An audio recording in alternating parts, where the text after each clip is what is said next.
வாழ்க வையகம். வாழ்க வையகம். வாழ்க வளமுடன். குரு வாழ்க. குருவே துணை. குருவின் மலரடி போற்றி.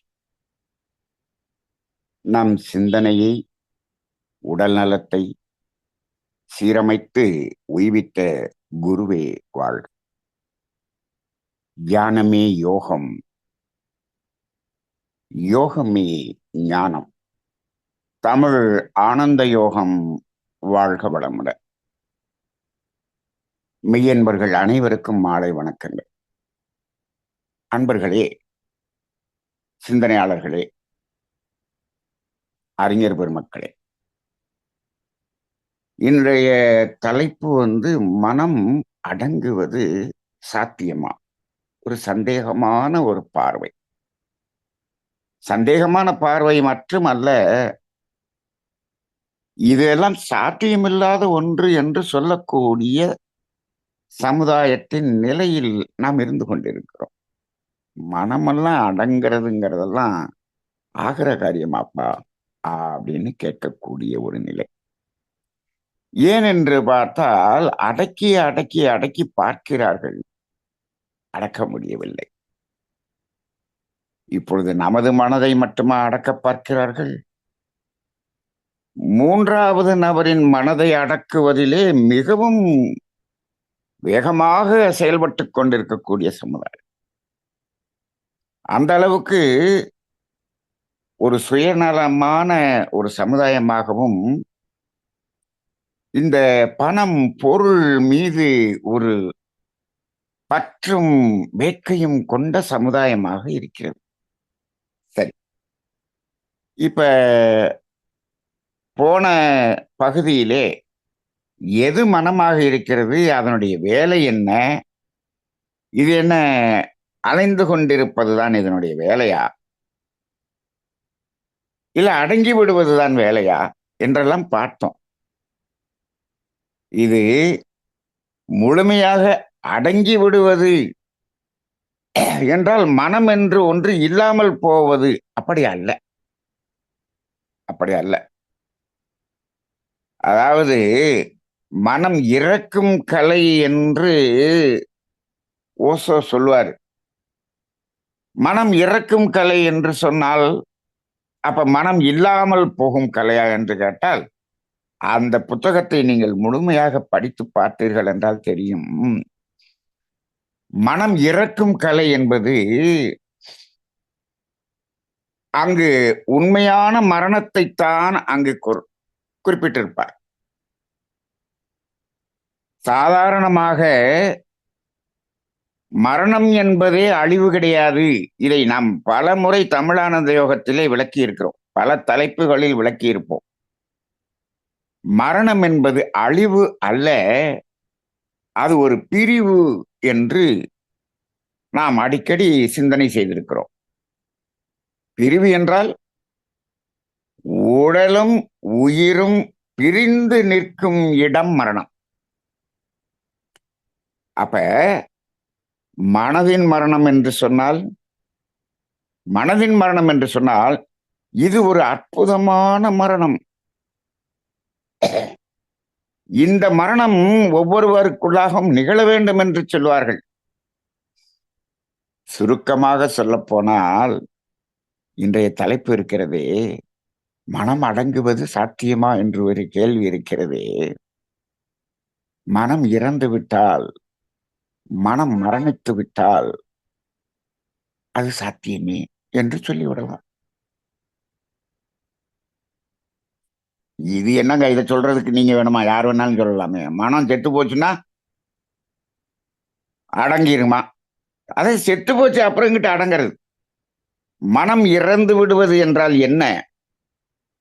அதுவும் மனம் இல்லாமல் போவது அல்ல. ஏது ஒன்றும் இல்லாமல் போவது என்பதை இங்கே மரணம் என்று குறிக்கவில்லை. இல்லாமல் போவது என்பது எங்கு தெரியுமா? இந்த பிரபஞ்சத்திலேயே இல்லாமல் போய் அடையக்கூடிய மரணம் எதுவாக இருக்கும்? சற்று சிந்தித்து பாருங்களேன். ஒரு மரணம் நிகழ்கிறது. இருப்பது ஒன்று இல்லாமல் போய்விட்டது. அப்படி ஒரு மரணம் எங்காவது சொல்ல முடியுமா என்று கேட்டால், என்னுடைய சிந்தனைக்கு ஒரே ஒரு இடத்தில்தான் அப்படி ஒரு நிலையை பார்க்க முடியும். எது என்று சொன்னால், இந்த விண் எனும் நுண்துகளினுடைய வேகம் குறைந்து குறைந்து குறைந்து இயக்கமற்று நின்று விடுகிறதல்லவா, சுத்த வெளியாக மாறிக்கொண்டிருக்கிறதல்லவா, அந்த இடத்தில் மட்டும்தான் இல்லாமல் போகக்கூடிய மரணம் என்பது நடக்கிறது. நம்ம மகரிஷி சொல்லுவாங்க இல்லையா, சூரியனின் மையத்திலே அணுக்களின் நெருக்கம் அதிகமாகி அணுக்களின் வேகம் மையத்தில் வேகம் குறைந்து குறைந்து அணுக்கள் இயக்கமற்று நின்று விடுகிறது. இயக்கமற்று நின்று விடுகிறது இல்லடா, அது சுத்த வெளியாக மாறிக்கொண்டிருக்கிறது அப்படின்னு சொல்லுவாங்க இல்லையா. அதைத்தான் ராகு கேது என்று சொல்லுகிறார் மகரிஷி. அங்கதான் என்ன ஆகுது, இல்லாமல் போவது என்பது நடக்கிறது. இதை தவிர இங்கு இல்லாமல் போவது என்று சொல்ல வேண்டும் என்று சொன்னால் எதை சொல்வது? உடல் உயிர் பிரிகிறது. இல்லாமல் போயிருச்சா? இல்ல. உயிர் தனியா இருக்கு, உடல் தனியா இருக்கு. உடல்ல இருக்கக்கூடிய பஞ்சபூதங்கள் தனித்தனியாக பிரிந்து நிற்கிறது, அவ்வளவுதானே. அதுவே இன்னும் பிரிந்து பிரிந்து பிரிந்து அணுவாக மாறி நிற்கும், அவ்வளவுதான். அணுக்கள் சேர்ந்து பஞ்சபூதங்கள், பஞ்சபூதங்கள் சேர்ந்து இந்த உடல். இப்ப இந்த உடல் பிரிந்து பஞ்சபூதங்களாக பிரிகிறது, அப்புறம் அணுக்களாக பிரிகிறது, முடிஞ்சு போச்சு. அது இருந்து கொண்டுதான் இருக்கிறது. அப்ப நாம் பேசிக்கொண்டிருக்கக்கூடிய இந்த மரணம் என்பது என்ன ஆகிறது என்று சொன்னால், அது ஒரு பிரிவு தான். சரி, இப்ப மனதுக்கு மரணம் என்று சொன்னால், மனதுக்கு மரணம் என்று சொன்னால் மனம் இல்லாமல் போக வேண்டும். மனம் இல்லாமல் போக வேண்டும் என்று சொன்னால் அது எப்பொழுது என்று சொன்னால், இந்த உடலிலிருந்து உயிர் பிரிந்து விட்ட பிறகு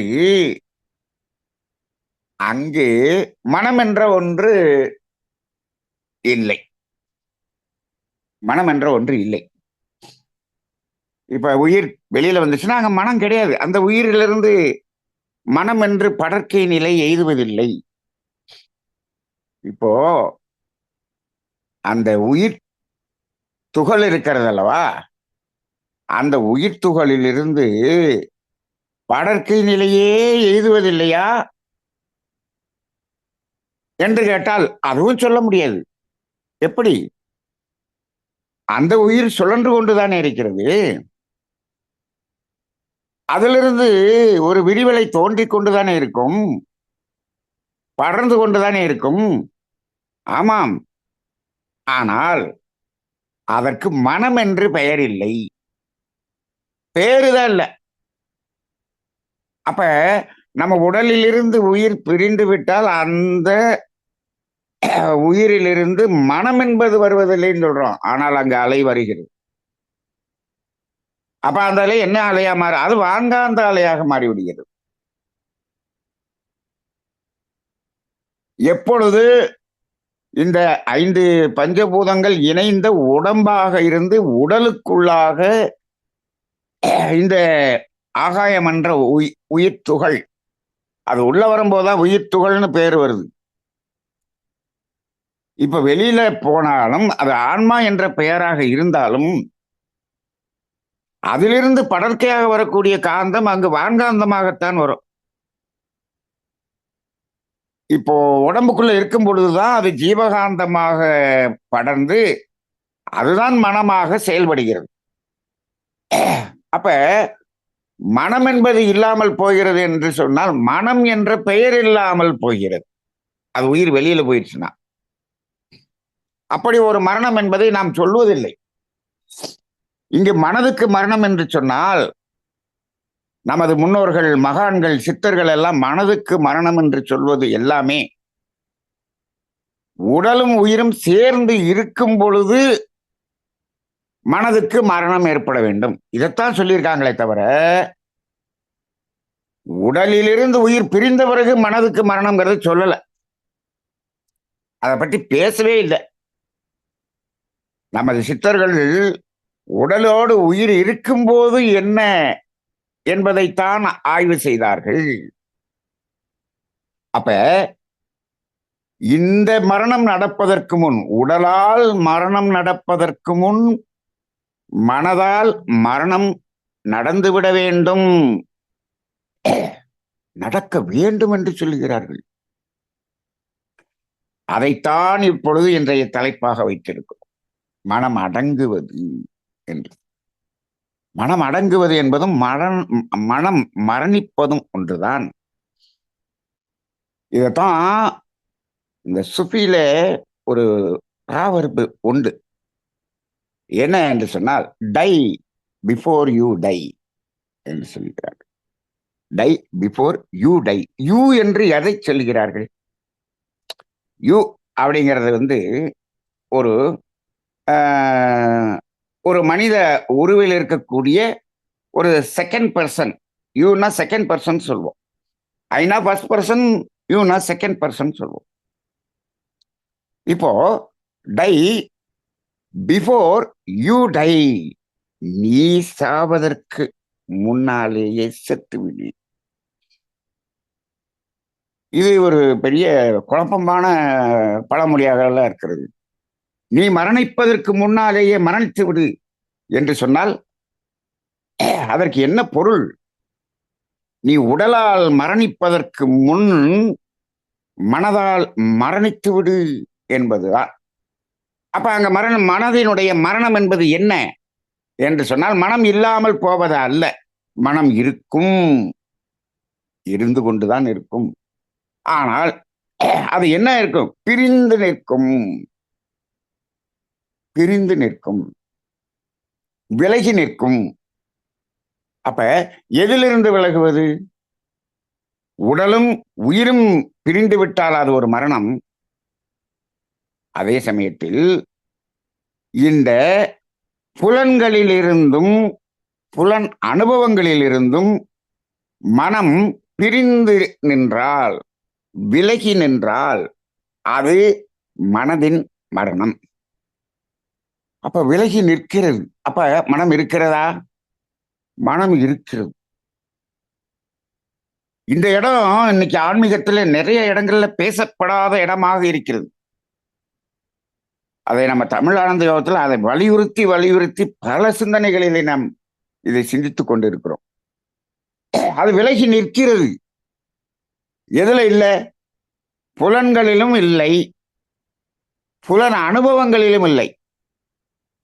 இதிலிருந்து விலகி நிற்பதற்காகத்தான் மகரிஷியினுடைய 2 நிலை தவங்கள் அவர்கள் கொடுத்தது. இந்த பர்பஸுக்காகத்தான். சாதாரணமா தவங்கிறது என்ன? ஆக்கினை, துரியம் 2 தானே. அடிப்படையான தியானம் 2 தான். ஆக்கினை தவத்துல மனம் புலன்களிலிருந்து விடுதலை பெறுகிறது, அவ்வளவுதான். ஆனா அந்த புலன் அனுபவங்களிலிருந்து விடுதலை பெறல. அதனால ஆக்கினை தவம் பண்ணும்போது நீங்க புருவ மையத்தையே கவனிச்சிங்களா அப்படின்னு கேட்டா, கவனிச்சா சார், இடையில எண்ணங்கள் ஓடிக்கொண்டே இருந்தது என்று சொல்வார்கள். அந்த எண்ணங்களை என்ன பண்ண முடியல? நிறுத்த முடியல. ஏன் நிறுத்த முடியலன்னு கேட்டா, அது என்ன, நாங்களாவா எண்ணத்தை தோற்றுவித்தோம்?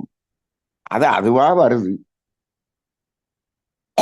அப்ப அந்த எண்ணங்கள் எங்கிருந்து வருகிறது?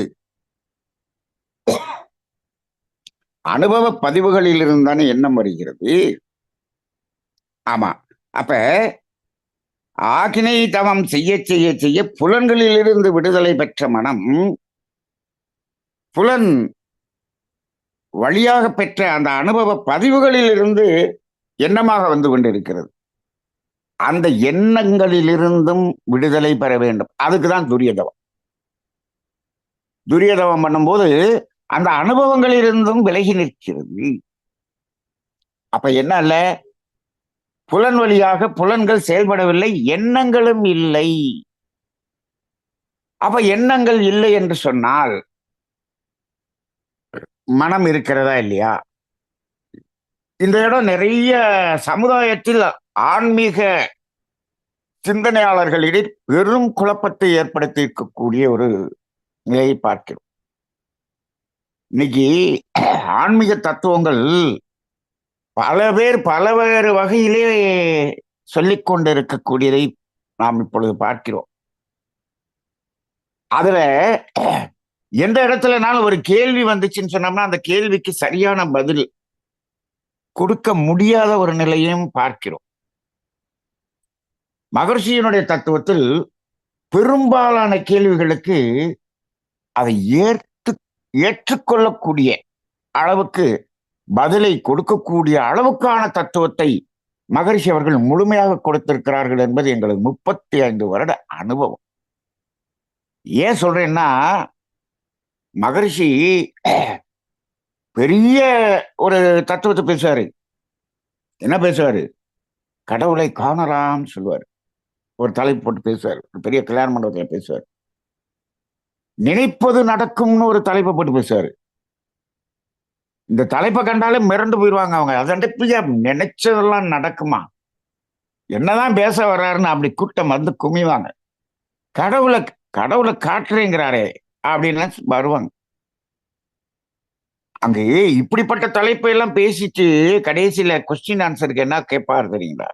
நீங்க என்ன கேள்வி வேணாலும் கேளுங்க, எந்த கேள்வி வேணாலும் கேளுங்கள் என்று சொல்வதற்கு பெரிய தைரியம் வேணும். சில பேர் சொல்லுவாங்க, நான் இப்ப என்ன பேசணும்னோ அதுல மட்டும் கேளுங்க அப்படின்னு. அதுலயே நீங்க 10 கேள்வி கேட்டீங்கன்னா 5 கேள்விக்கு பதில் தெரியாது. அப்படி இருக்கிறதெல்லாம் இருக்கு. ஆனா மகரிஷி அப்படி சொல்ல மாட்டாரு. என்ன கேள்வி வேணாலும் கேளுங்க. எப்படி சொல்ல முடியுது? அந்த அளவுக்கு மகரிஷியினுடைய தத்துவம் முழுமையாக இருக்கிறது என்பது. மகரிஷி அப்படி சொல்லாரா அப்படின்னு கேட்டா, கிட்டத்தட்ட இந்த 35 வருடங்களில் 30 வருடமாக நான் எங்கு பயிற்சி நடத்த சென்றாலும் பயிற்சி முடிந்த பிறகு கேள்வி பதில் செஷன்ல என்ன கேள்வி வேணாலும் கேளுங்கள் என்று சொல்லக்கூடிய அளவுக்கு எங்களுக்கு தைரியத்தையும் தத்துவத்தையும் கொடுத்தவர் வேதாத்திரி மகரிஷி. அவருடைய தத்துவம் அவ்வளவு முழுமையான தத்துவம். ஆனா இப்போ அப்படி முழுமையா இப்ப போய்கிட்டு இருக்காங்கன்னா தெரியல. நாம அதை முழுமையா கொடுக்கணுங்கிறத நம்ம நோக்கம். அதுக்காக தான் நம்ம பேசிக்கிட்டு இருக்கோம். சரி, அப்ப அந்த இடத்துல இப்போ எண்ணங்கள் இல்லை அப்படின்னு சொன்னா அங்க மனம் இருக்கிறதா என்று ஒரு கேள்வி வருகிறது.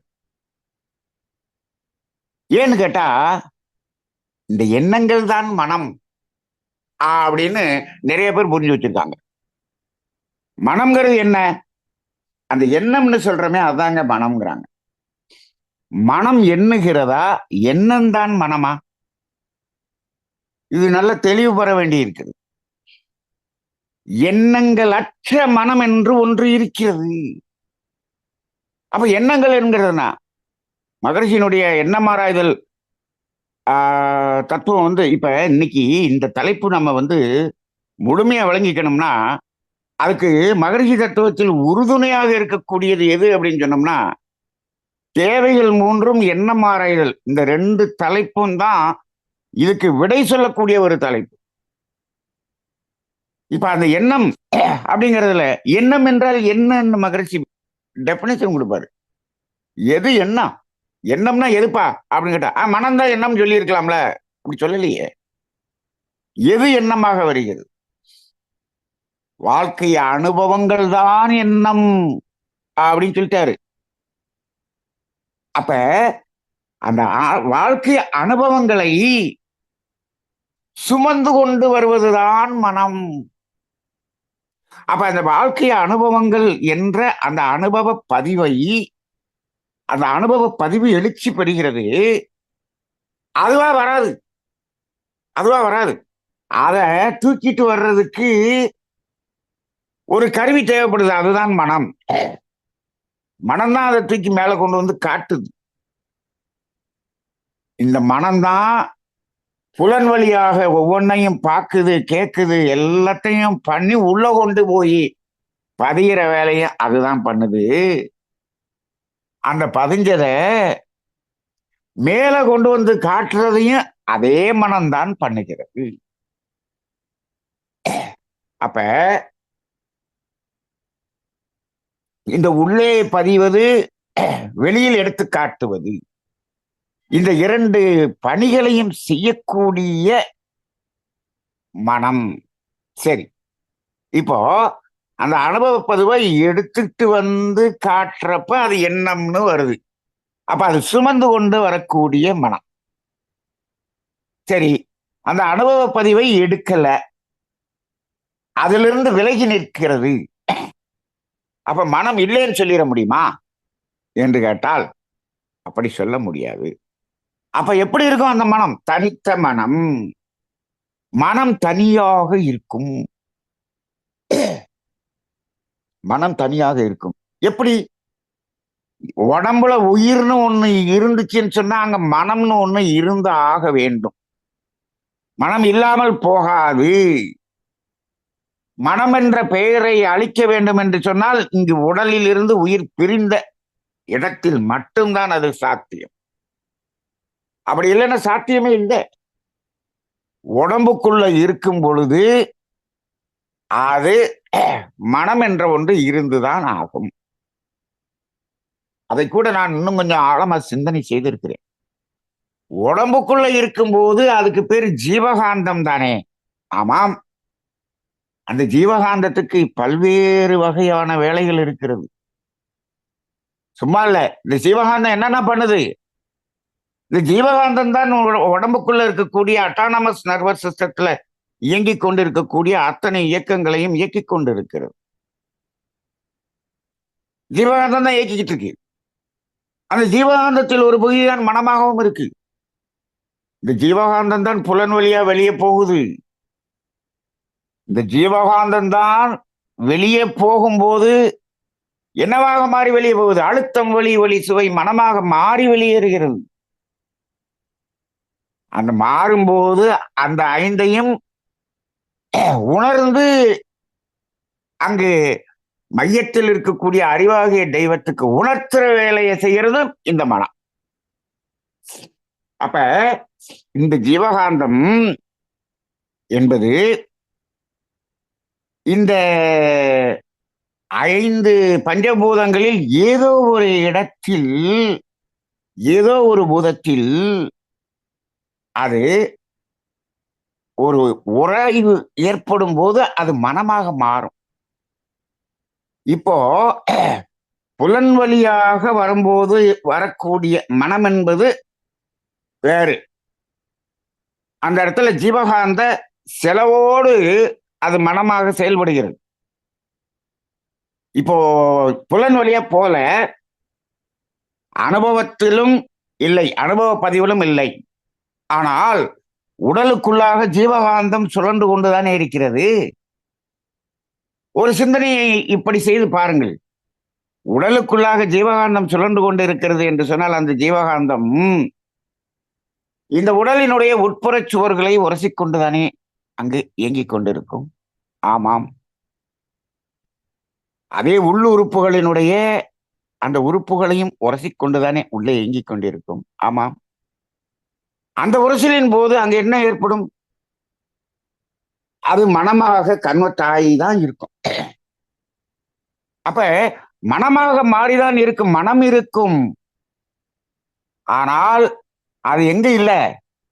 புலன் வழியில போகல, புலன் அனுபவத்திலையும் நிக்கல. தனித்த மனம். அப்படி இருந்துச்சுன்னா அதுதான் மனம் அடங்கிய நிலை. சரி, அப்படி இருக்கும்போது, அது தனியாக இருக்கும்போது அது அந்த மனதனுடைய அது ஒரு வேலை ஒண்ணு இருக்கிறதே. அது மனம் என்பது எதுக்காக தோன்றியதுன்னு நம்ம போன பகுதியில் பார்த்தோமே. என்ன பார்த்தோம்? இது ஒரு உணர்கருவி. மனம்னு சொன்னா அது எதையாவது ஒன்னை உணர்ந்து கொண்டே இருக்க வேண்டும். அதுதான் அது வேலை. ஏன்னா அது அது அது அது உருவானதே உணர்வுக்காகத்தான்.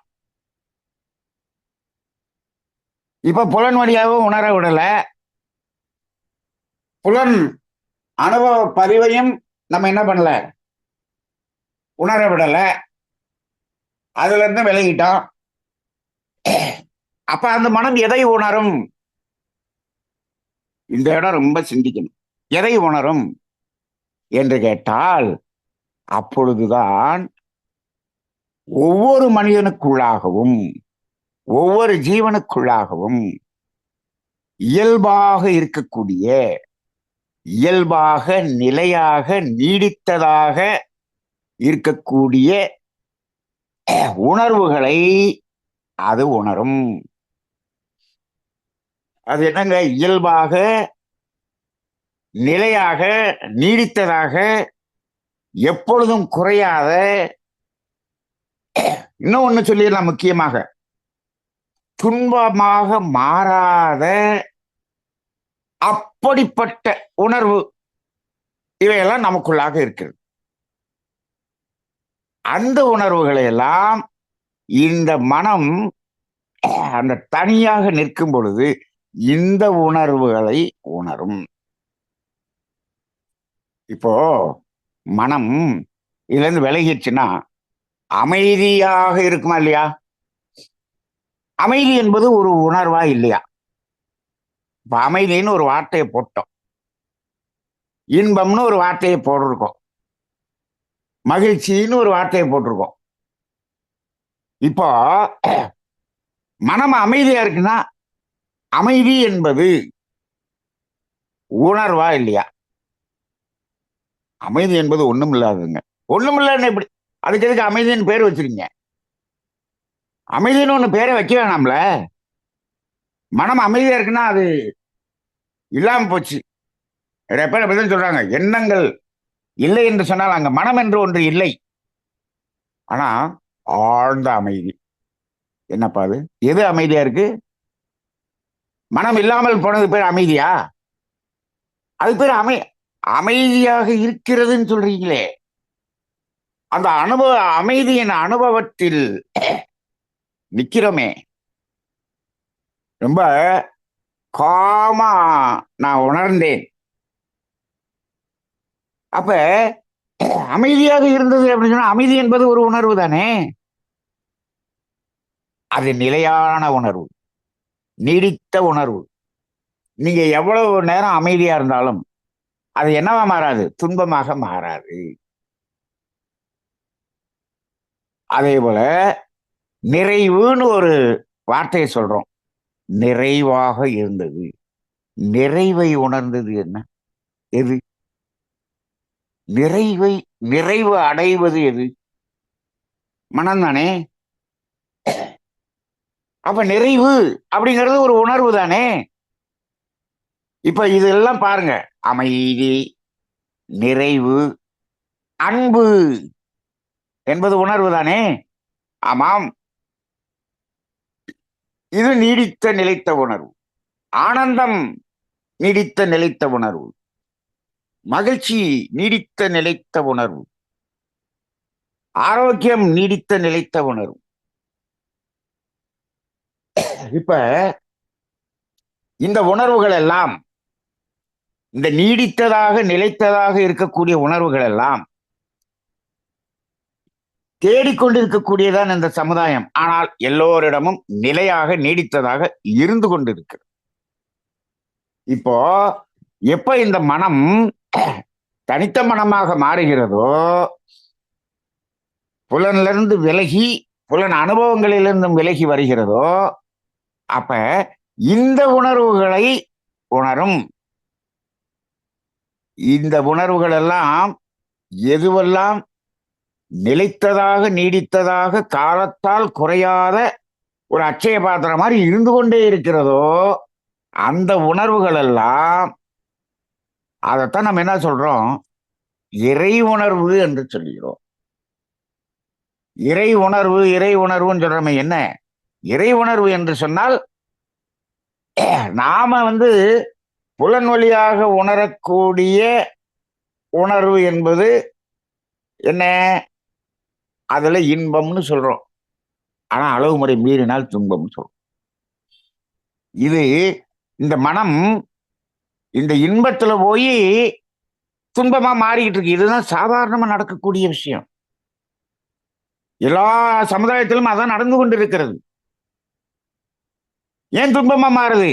அந்த இன்பத்திலிருந்து அளவு மீறும் போது துன்பமா மாறுது. ஏன் அளவு மீறுறீங்க அப்படின்னா, அந்த இன்பத்தில் இருந்து மகிழ்ச்சி, ஆனந்தம், நிறைவு, பேரின்பம் அதுக்கு போகணுங்கிறதுக்காக தாங்க மீறணும் அப்படின்னு நம்ம சொல்றோம். ஆனா இதெல்லாம் நமக்குள்ளாக இயல்பாக இருக்குது. இன்பத்தை மீறி போய் அதையெல்லாம் நீங்க டச் பண்ண கூட முடியாது. அதுக்கு பதிலாக இன்பத்தை மீறினீர்கள் என்றால் துன்பமாக மாறிவிடும் என்ற ஒரு தத்துவத்தை இந்த உலகத்துக்கு கொடுத்தது வேதாத்திரியம் மட்டுமே. வேற யாரும் கொடுத்த மாதிரி இல்லை. ஆக இப்போ மனம் அடங்குவது அப்படிங்கிறதுனா முதல்ல என்ன பண்ணணும்? இந்த புலன் வழியாக செயல்படுவதை நிறுத்த முடியாது. இது அந்த செயல்பாட்டிலிருந்து மீறி அலைவதைத்தான் நிறுத்த முடியும். இந்த அலைவது அப்படிங்கிறது என்ன அப்படின்னு சொன்னோம்னா, தேவையை மீறி எப்பொழுது இந்த மனம் ஓடுகிறதோ அதைத்தான் அலைகிறது என்று சொல்லுகிறோம். இதை நம்ம போன முறையே பார்த்து, தேவையை மீறி போறது. அப்ப இந்த இடத்துல தேவைகள் 3 என்பது தெளிவாக தெரியாமல் மனம் அடங்குவதற்கு சாத்தியமே இல்லை. இந்த தேவைகள் 3 என்பதை உணராமல் வாழ்க்கையே இல்லை. ஏன்னா வாழ்க்கை தத்துவத்துல முதல்ல எடுக்கக்கூடிய சப்ஜெக்டே மகரிஷி தான் கொடுத்திருக்காரு. வாழ்க்கையின் தொடக்கமே அங்க தேவைகள் 3 தான் கொடுத்திருக்கிறார். தேவைகள் 3லிருந்து மீறும் போதுதான் மனம் அலைகிறது. ஏன் மீறுகிறது? எதுக்காக மீறுகிறது? அது இந்த சமுதாயத்தை பார்த்து, பிறரை பார்த்து மீறுகிறது. அவர் ஏன் மீறினாரு? அவரை பார்த்து இவர் மீறுறது. அவர் ஏன் மீறினாரு? முதல் மனிதன் ஏன் மீறினா அப்படின்னா, மயக்கம். அந்த தேவை நிறைவு பண்ணும் போது ஒரு இன்பம் என்ற உணர்வு கிடைச்சது அல்லவா? இது இந்த தேவையை நிறைவு செய்து கொண்ட இந்த பொருளின் மூலமாகத்தான் கிடைத்தது என்ற ஒரு மயக்கம் இருக்கிறதே. அந்த மயக்கத்தினாலே இன்னும் கொஞ்சம் அந்த பொருளை நாம் தூய்த்தோம் என்று சொன்னால் இன்னும் அந்த இன்பம் நீடிக்கும் என்று மயங்கி விட்டார். ஏப்பா, ஒரு தடவை நீ நீடித்து பார்த்த, அங்க துன்பமா மாறுச்சு, இந்த அனுபவம் இருக்குல்ல, அப்பயாவது நிறுத்திருக்கலாம்ல? இல்ல. இப்ப இந்த இடத்துல என்னன்னா, தேவைகள் 3 என்பதை உணர்ந்து கொண்டால், தேவை முடிந்தவுடன் அதை மீறும் போது அது இன்பமே துன்பமாக மாறும் என்ற தத்துவத்தை உணர்ந்து கொண்டால் மனம் அலையறத நிறுத்திடும். இதை உணராமல் நிறுத்தவே முடியாது. அப்ப இதை உணர்த்தி மனிதனை தேவையின் அளவில் வாழச் செய்வதுதான் இங்கு வேதாத்திரிய தத்துவத்தின் நோக்கமாக இருக்கிறது. மகரிஷியினுடைய தத்துவத்தின் நோக்கமே அதுதான். அப்ப என்ன பண்ணாரு? முதல்ல வாழ்க்கை தத்துவத்தில் இதை குடிச்சிட்டாரு. அதுக்கப்புறம் நீங்க அடுத்தவங்களை பார்த்து மீறல. எனக்கு தேவை இவ்வளவுதான், ரைட், நிறைவாகிவிட்டது. எனக்கு தேவை இதுதான். அவங்க என்னென்னமோ அனுபவிச்சுட்டு போறாங்க, எனக்கு தேவை இதுதான், ரைட். இருந்தாலும் ஏற்கனவே நாம செய்து வைத்த அந்த அனுபவ பதிவுகள் இருக்கிறதே, அவைகள் எண்ணமாக நம்மை அலக்கழித்துக் கொண்டிருக்கிறது அல்லவா? இங்குதான் மனுஷன் என்ன பண்றான்? இந்த மனம் ரொம்ப அலையுது. எண்ணங்கள் மீண்டும் செயலை செய்ய என்று தூண்டுகிறது. இந்த எண்ணங்கள் தான் பெரிய ப்ராப்ளம். இப்ப மனம் அடங்கணும்னு ஏன் நினைக்கிறோம் அப்படின்னு சொன்னோம்னா, இந்த எண்ணங்கள் அடங்க மாட்டேங்குது. எண்ணங்கள் நம்மள அலக்களிக்குது. இதுதான் பிரச்சனையே. பிரச்சனையே அங்கதான். அப்ப மகரிஷி என்ன பண்ணாரு? மனம் அடங்குவதற்கு அவரு கொடுத்த பயிற்சி என்ன? எண்ணம் ஆராய்தல் பயிற்சி. அப்ப பாருங்க, தேவைகள் 3ஐ தெரிந்து கொண்டு அதுல நிறுத்துறது ஈஸி. நாம வாழ்றோம். நம்ம தேவை என்ன? எனக்கு பசி. நான் 4 இட்லி சாப்பிட்டு பார்த்தேன். எனக்கு பசி தீர்ந்துச்சுப்பா. போதும்பா. நீ என்னத்தையே போய் 200 சாப்பிட்டு போ. எனக்கு பசி தீர்ந்துருச்சு. உனக்கும் பசி தான் தீர்ந்துச்சு. இந்த ஒரு புரிதல் வந்துருச்சுனாலே போதும். ஆனா அந்த வரக்கூடிய எண்ணங்களிலிருந்து அந்த விடுதலை பெறுவதற்கு பார்த்தீங்களா, அது ரொம்ப கஷ்டம். வேதாத்திரியத்தில் எண்ணமாராய்தல் பயிற்சி 1ல் மட்டும் நீங்கள் வெற்றி பெற்று விட்டீர்கள் என்று சொன்னால் அது ஒண்ணே போதும். எண்ணமாராய்தல் பயிற்சி ஒண்ணே போதும். அதுல நம்ம வெற்றி பெற்று விட்டோம் என்று சொன்னால் மனம் அடங்குவது சாத்தியமாயிருக்கு. சாத்தியமாயிரும். அப்ப என்ன ஆயிரும்? அந்த எண்ணங்கள் மீண்டும் மீண்டும் வர்றது என்ன ஆயிரும்? குறைஞ்சிரும். ஏன் அது வருது? நம்ம என்ன பண்றோம்? ஆய்வு பண்ணி அதை செயலாக மாற்றாமல் விட்டு விட்டோம் என்று சொன்னால், செயலாக மாற்றாமல் நிறுத்தி விட்டோம் என்று சொன்னால் எத்தனை தடவை வரும்? அது வந்து பார்க்கும். நாம செயலாக மாற்றவில்லை, அப்படி விட்டு விட்டோம் என்று சொன்னால், அதை அப்படியே பார்த்தோம் என்று சொன்னால் அது என்ன ஆகிவிடும்? அது அப்படியே ஓடிவிடும், வெளியேறிவிடும். ஏன்னா அந்த பதிவு இங்க இருந்து அதுக்கு ஒன்றும் பிரயோஜனம் இல்லை. அப்ப அது என்ன ஆயிரும்? நம்மை விட்டு விலகிவிடும். எக்ஸப்ட் நமக்கு விளைவை கொடுக்கக்கூடிய பதிவு என்று ஒன்று இருந்தால் அது விளைவை கொடுத்து விட்டு வெளியே போயிடும். விளைவை கொடுக்கிற வரைக்கும் அது வெளியில போகாது. மனோகரன் ஐயா சொல்லுவாங்க, அதை அப்படியே விட்டுருங்க, ஆறு போல ஓடட்டும் சொல்லுவாரு.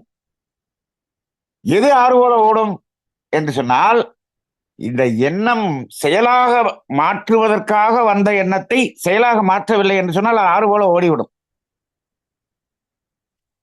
ஆனால் விளைவை கொடுக்க வேண்டிய ஒரு பதிவு எண்ணமாக வருகிறது என்று சொன்னால், அதை செயல்படுத்தவில்லை என்று சொன்னால் அது விளைவை கொடுத்த பிறகுதான் ஓடும். அப்ப இப்ப நமக்கு இந்த விளைவை கொடுக்க வேண்டிய பதிவை விட இந்த சாதாரணமாக அனுபவ பதிவுகள்னு ஒண்ணு இருக்கு பாருங்க, அதனுடைய எண்ணங்கள் தான் மனிதனை ரொம்ப அலக்களிக்குது. தேவையில்லாமல் செய்து செய்து செய்து செய்து பல தலைமுறையாக பதிந்து வைத்த பதிவுகள் தான் இப்பொழுது நம்மை அடக்களித்துக் கொண்டிருக்கிறது. இந்த மனம் அடங்க மாட்டேங்குதுங்கிறதுக்கு காரணமே என்ன சொல்றாங்க? அது எண்ணங்களாக என்னை தொல்ல பண்ணுது. இதுதான் மனம் அடங்கல அடங்கல அடங்கல. அப்ப அப்ப என்ன செய்ய? எண்ணம் ஆராய்தல் பயிற்சி சரியாக செய்ய வேண்டும். அந்த இடத்திலும் அந்த எண்ணத்தோடு போய் போராடக்கூடாது. அந்த எண்ணத்தோடு சண்டையிடக்கூடாது. நீ எழுச்சி பெற்று வராத, உள்ள போய் உட்காரு அப்படின்னு சொல்லக்கூடாது. இந்த வேலையை சொல்லல மகரிஷி. நிறைய ஆசிரியர்கள் இந்த எண்ணம் எனக்கு வரக்கூடாதுன்னு 3 தடவை சங்கல்பம் போடுங்க அப்படியெல்லாம் சொல்லல மகரிஷி. அப்படியெல்லாம் எப்படி சொல்லுவார் அவரு? மனதை அடக்க முயன்றால் அலையும்னு சொன்ன மகரிஷி இப்படி ஒரு சங்கல்பம் போட சொல்லியிருப்பாரான்னு யோசிக்கக்கூடிய அளவுக்கு அங்க சிந்தனை இல்லாத ஆசிரியர்களாக இருக்கிறார்கள். அதை எப்படி சொல்லுவார் அவரு? அப்படி சொல்லியிருந்தா அந்த சாமியத்தை சொல்லியிருக்க மாட்டார் இல்லையா? அப்ப அந்த இடத்துல நமக்கு புரிதல் இல்லை, சிந்தனை இல்லை. அங்கு நான் செயல்படுத்த மாட்டேன்னு அந்த இடத்துல சும்மா நிக்க சொல்றாரு. இதை செயல்படுத்த மாட்டேன்னு வாயால கூட சொல்லல, அது செய்ய சொல்லுது. நீங்க என்ன பண்றீங்க?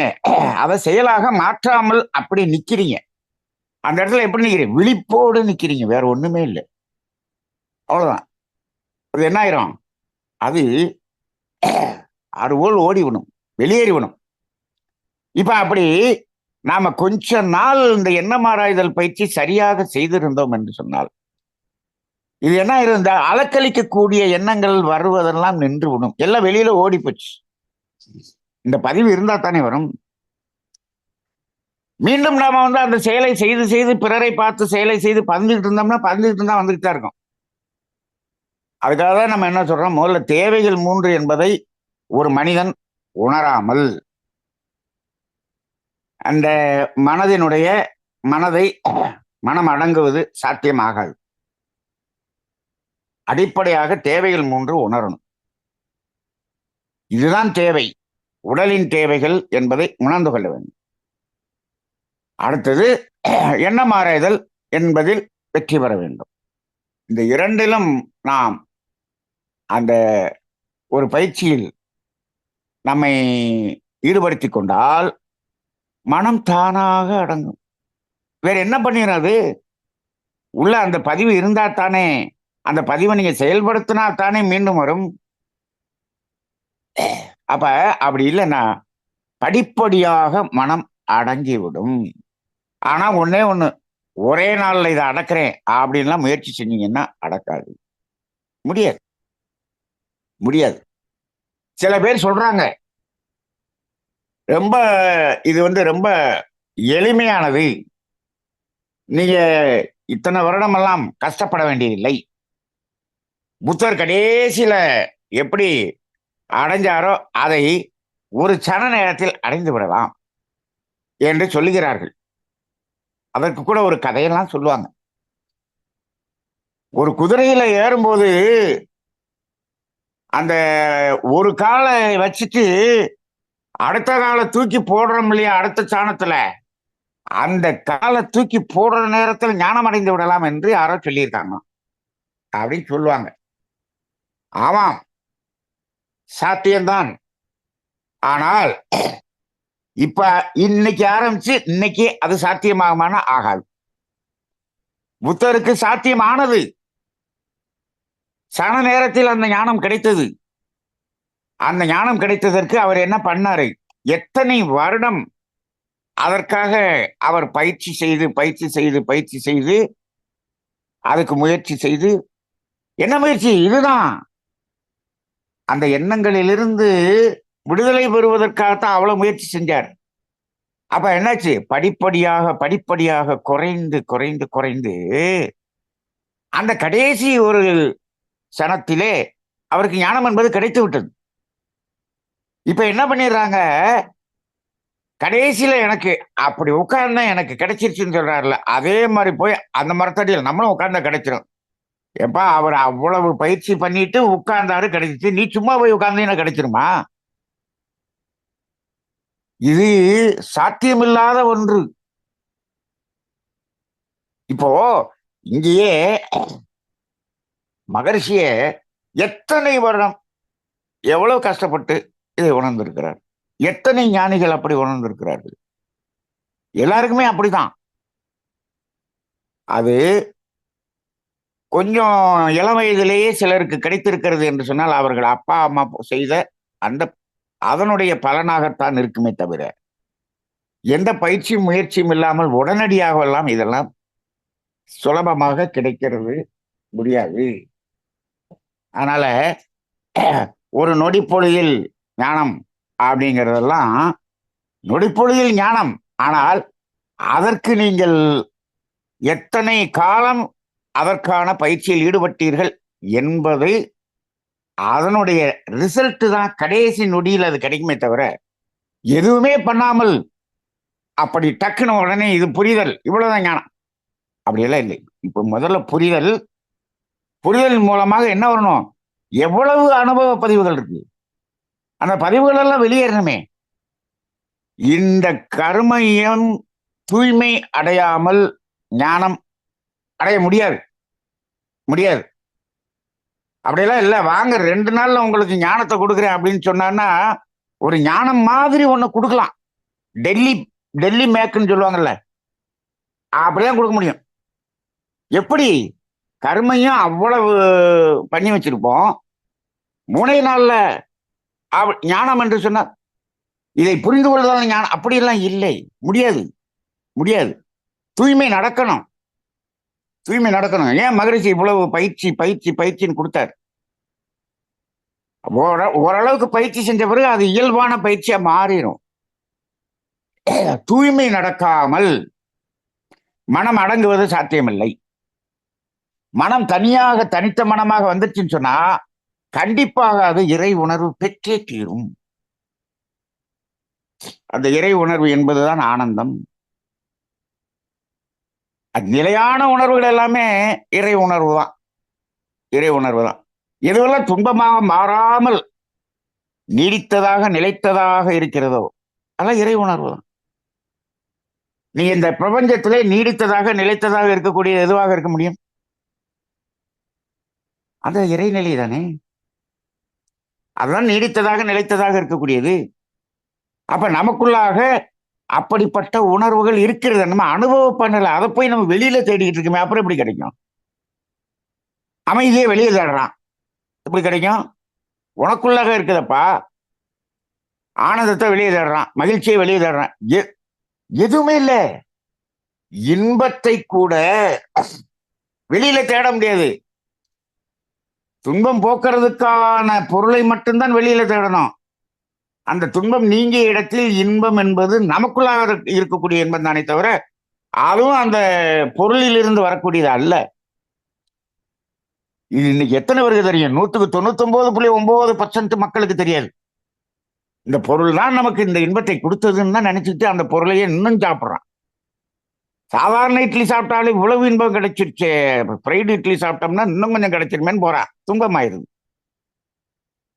அப்ப அளவு முறை மீறி மீறி மீறி துன்பமாயிருது. மீறி மீறி மீறி அனுபவிச்சு அனுபவிச்சு அனுபவ பதிவு அது மீண்டும் எண்ணங்களாக வந்து திரும்பவும் செஞ்சு திரும்பவும் இந்த வாழ்க்கையில் வாழ்ந்து கொண்டு நான் 2 நாள்ல போனோடனே அப்படியே நான் ஞானம் அடைந்து விட்டேன்னு சொன்னோம்னா இது சாத்தியமா? நிச்சயமாக சாத்தியம் இல்லை. நிச்சயமாக சாத்தியம் இல்லை. கர்ம வினை என்ற அந்த ஒரு கர்மையம் தூய்மை அடையாமல் ஞானம் என்பது நிகழாது. நிகழாது. கர்மைய தூய்மைதான் ஞானம். அப்படி தூய்மை அடைஞ்சாதான் நம்ம என்ன பண்ண முடியும்? அந்த மனம் அந்த நிலைத்த நீடித்த அந்த அனுபவத்தில் நிற்க முடியும். இல்லாட்டி மீண்டும் மீண்டும் மீண்டும் அது எண்ணங்களாக வந்து கொண்டுதான் இருக்கும். அப்ப எண்ணங்கள் அற்ற நிலை, மனம் அடங்குவது. இதுக்கு பல்வேறு வகையில நிறைய பயிற்சிகள்லாம் பண்ணியிருக்காங்க. இதுல சில பயிற்சிகள் உண்டு. இந்த சுவாசம் குறைய குறைய குறைய எண்ணங்களினுடைய எழுச்சி குறையும். இந்த சுவாசத்துக்கும் எண்ணத்துக்கும் சம்பந்தம் இருக்குது. நீங்க உணர்ச்சிகரமாக எண்ணி பாருங்க, சுவாசம் கூடும், வேகமா கூடும். சுவாசம் ரொம்ப ஸ்லோவா இருந்துச்சுன்னு சொன்னோம்னா எண்ணங்கள் எழுச்சி ரொம்ப ஸ்லோவா இருக்கும். சுவாசம் நின்று போச்சுன்னு வச்சுக்கோங்க, அங்க எண்ணமே இருக்காது. இப்ப வேணா நீங்க ஒரு டெஸ்ட் பண்ணி பாத்துங்க. 48 பேர் இருக்கீங்க, டெஸ்ட் பண்ணி பார்த்துக்குவோம். எப்படி அப்படின்னு சொன்னோம்னா, ஒரு அரை நிமிஷம் என்ன பண்ணுங்க, அப்படி மூச்சை இழுக்க வேணாம் விட வேணாம், அப்படியே ஸ்டாப் பண்ணுங்க.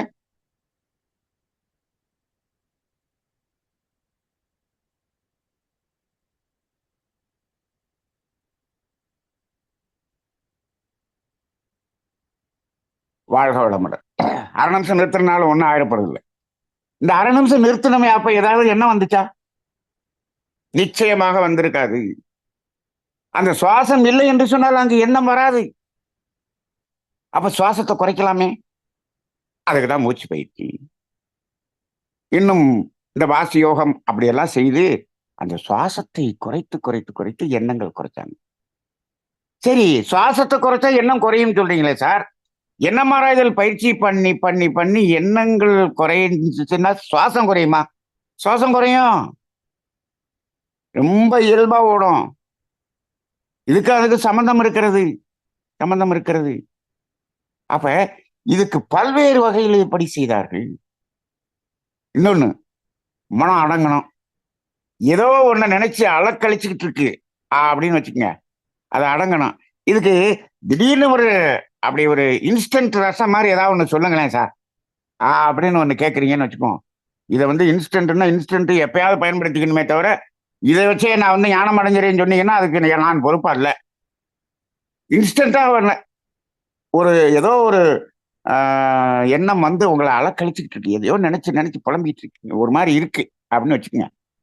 இன்ஸ்டண்டா அந்த மனதை அடங்கணும், அதுல இருந்து அடங்கணும் அப்படிங்கன்னா ஒன்னே ஒண்ணு செய்யுங்க. என்ன அப்படிங்கன்னா, டக்குன்னு நீங்களாக ஒரு எண்ணத்தை எண்ணுங்கள், வேற ஒரு எண்ணத்தை எண்ணுங்கள். டக்குன்னு நீங்க பாருங்க, டக்குன்னு வேற ஏதோ ஒன்ன பார்த்துட்டு அதை நினைங்க, அதை நினைக்க ஆரம்பிங்க. பக்கத்துல ஏதோ ஒரு செடி இருக்கு, அதுல ரோஜா பூ பூத்துருக்கு, அப்படியே அந்த ரோஜா பூவை பார்த்து அப்படியே அதை பத்தி நினைக்க ஆரம்பிச்சுங்க. நீங்களா நினைங்க. அது அதுவா தானே எண்ணம் வந்துகிட்டு இருந்துச்சு, நீங்களே இந்த எண்ணத்தை உற்பத்தி பண்ணிருங்க. அப்படி நினைச்சுக்கிட்டே இருங்க. நீங்க அந்த பூவை பற்றி நினைத்து கொண்டு இருக்கும் வரை அந்த எண்ணம் நின்று போச்சா, காணா போச்சு, ஓடி போச்சு. சார் இதை விட்டோம்னா திரும்பி அதே வந்துருமே சார். இந்த ரோஜா பூவை விட்ட உடனே அடுத்தது வேற ஒண்ணு பாருங்க, அங்கிட்ட ஒரு மயில் ஓடிக்கிட்டு இருக்கு, மயில பாருங்க, என்ன போயிட்டு இருக்கோ அதை பாருங்க. அங்கே ஒரு அழகான வீடு இருக்கு, அந்த வீட்டை பாருங்க.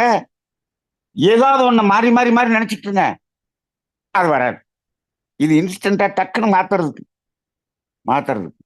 ஆற்றல் எதையுமே கவனிக்க முடியலையே சார், நாங்க ரூம்ல உட்காந்துருக்கோம், டக்குன்னு உங்க மூச்சை கவனிங்க, நின்று போயிடும். நீங்க கவனிக்கிறத வேற ஒண்ணுல செலுத்திட்டோம்னா அதை இமீடியட்டா நிறுத்திடலாம்.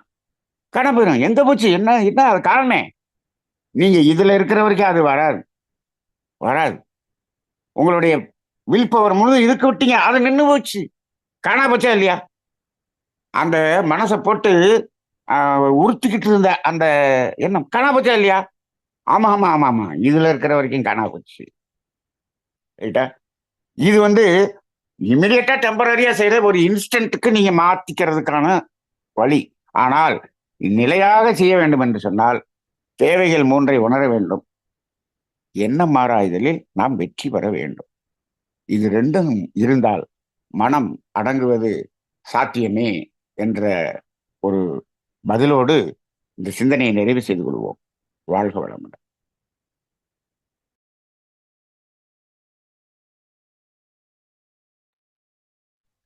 நன்றிங்க ஐயா. வாழ்க வளமுடன். தியானமே யோகம், யோகமே ஞானம். தமிழ் ஆனந்த யோகம். வாழ்க வளமுடன். இன்றைய தலைப்பில் மனம் அடங்குவது சாத்தியமா என்ற தலைப்பிலே ஐயா அவர்கள் மிக சிறந்த ஒரு விளக்கம் அளித்தார்கள். அவர்கள் நாம் தவநிலையிலிருந்து வாழ்த்துவோம். இறைஞான ஆசிரியர் ஐயா அவர்கள் அருட்பேராற்றல் கருணையினால் உடல் நலம், நீண்ட ஆயுள், நிறை செல்வம், உயர் புகழ், மெய்ஞானம் பெற்று ஓங்கி வாழ்க வளமுடன். ஐயா ஏற்கனவே இது மனதை பற்றி பேசியிருக்கிறார்கள். அதில் கடந்த வாரத்தினுடைய தொடர்ச்சியாக இந்த வாரம் மனம் பற்றி ஐயா அவர்கள் சிறப்பான ஒரு விளக்கம் அளித்தார்கள். மனம் நாம் பொருளின் மீதும் பணத்தின் மீதும் வீட்டிற்கும் பற்றில்தான் மனம் அலைப்பாய்கிறது. மரணம் என்பது உடலும் உயிரும் பிரிவது. மனதின் மரணம் ஒரு அற்புதமானது என்று ஓஷோ கூறியதாக ஐயா கூறியிருந்தார்கள். மனம் இறந்து விட்டால் அடங்கிவிடும்.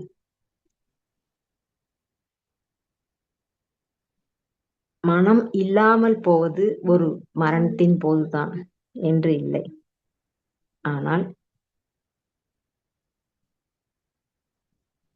மனதிற்கு மரணம் என்றால் மனம் இல்லாமல் போக வேண்டும். உடலை விட்டு உயிர் பிரிந்தவுடன் மனமும் அங்கு இல்லாமல் போய்கிறது. உடலும் உயிரும் சேர்ந்து இருக்கும் பொழுதே மனம் இறக்க வேண்டும் என்று நம் சித்தர்கள் கூறியிருப்பதாக ஐயா கூறியிருக்கிறார்கள். டை பிஃபோர் யூ டை என்பதை ஒரு ப்ராவர்ப் ஐயா சொன்னாங்க. மனம் பிரிந்து விலகி நிற்க வேண்டும். அதாவது புலன்களில் இருந்தும் புலன்களினால் பெற்ற அனுபவங்களில் இருந்தும் மனம் விலகி நின்றால் அது மனதின் மரணம் என்று ஐயா குறிப்பிட்டிருக்காங்க. தவத்தின் மூலம் இதற்காக மகரிஷி ஐயா அவர்கள் வழி கூறியிருக்கிறார்கள். ஆகினை தவம். புலன்களில் இருந்து மனம் விடுதலை பெறுகிறது. புலன் வழியாக பெற்ற அனுபவங்களால் எண்ணங்கள் வருகிறது.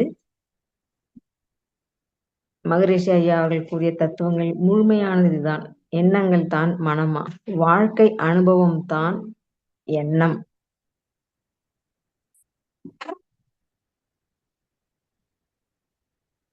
மனம்தான் நம்முடைய அனுபவங்களை எடுத்துக்கொண்டு அந்த அனுபவங்களை நம்முடைய ஆழ் மனதில் பதிவு செய்கிறது.